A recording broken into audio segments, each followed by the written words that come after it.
ప్రకృతి సహజ సిద్ధమైన ఉత్పత్తులను వినియోగించి కాలుష్య రహిత జిల్లాగా మార్చేందుకు ప్రతి ఒక్కరూ పాటుపడాలని ఎమ్మెల్యే డాక్టర్ మురళీ నాయక్ విజ్ఞప్తి చేశారు. మహబూబాబాద్ జిల్లా కేంద్రంలో కల్పవృక్ష ఆయుర్వేద ఓపీసీ పీవీటీ ఆధ్వర్యంలో సేంద్రియ సాగు పంట ఉత్పత్తులపై అవగాహన సదస్సు నిర్వహించారు. ఈ సందర్భంగా ఎమ్మెల్యే మాట్లాడుతూ ప్లాస్టిక్ వాడకాన్ని నిర్మూలించి జూట్ బ్యాగులను వినియోగించాలన్నారు. సేంద్రియ సాగు పంటలు మానవాళికి ఆరోగ్య రక్షణని అన్నారు. రసాయన ఎరువులు, క్రిమిసంహారక మందుల వాడకంతో పండించిన పంటలతో తయారు చేసిన ఆహార ఉత్పత్తులు కలుషితమై ప్రజల ఆరోగ్యంపై తీవ్ర ప్రభావం చూపుతుందన్నారు.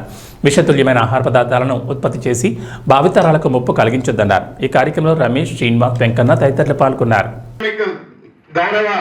డాక్టర్ గారు, శాసనసభ్యులు వారి యొక్క సమయాన్ని మనం ప్రతిదీ మందు కొట్టి హెర్బిసైడ్స్ కొట్టి అందులో మనం సగం మనం తీసుకుంటున్నాం. చిన్న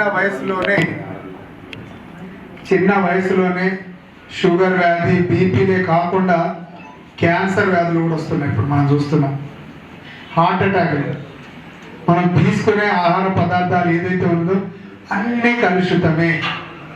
కాబట్టి మనం కొత్తగా ఆర్గానిక్ అనే కొత్త విభాగం ఇప్పుడు ఇక్కడే కాదు, హైదరాబాద్ లాంటి మెట్రోపాలిటన్ సిటీస్లో కూడా ప్రతి ఒక్కరు మనం పండించే పంటలు ఏవైతే ఉన్నాయో కొంత మనం తినడానికి హెర్బిసైడ్స్ ఏదైతే పురుగుల మందు కొట్టకుండా మన వాతావరణం మొత్తం కాలుష్యమైపోతా ఉంది. ఏం చేస్తున్నాం, మనం ఏం సాధిస్తున్నాం? మనం కేవలం డబ్బు వెనకాల పరిగెత్తి మనం మన ఆరోగ్యాన్ని కాపాడుకోలేకపోతున్నాం. రాబోయే భావితరాల వాళ్ళ ఆరోగ్యాన్ని కూడా మనం చెడగొట్టే వాళ్ళం. కాబట్టి ఒక మంచి మెసేజ్, ప్లాస్టిక్ను నిర్మూలిద్దాం. దయచేసి ప్లాస్టిక్ రహిత మౌపాలను తీసుకుందామని నేను అనేక కార్యక్రమాలు నేనిచ్చే ప్రసంగం ఇది తప్పగా ఉంటుంది. ఎందుకంటే మనం ఇవాళ ఉంటాం, రేపు పోతాం.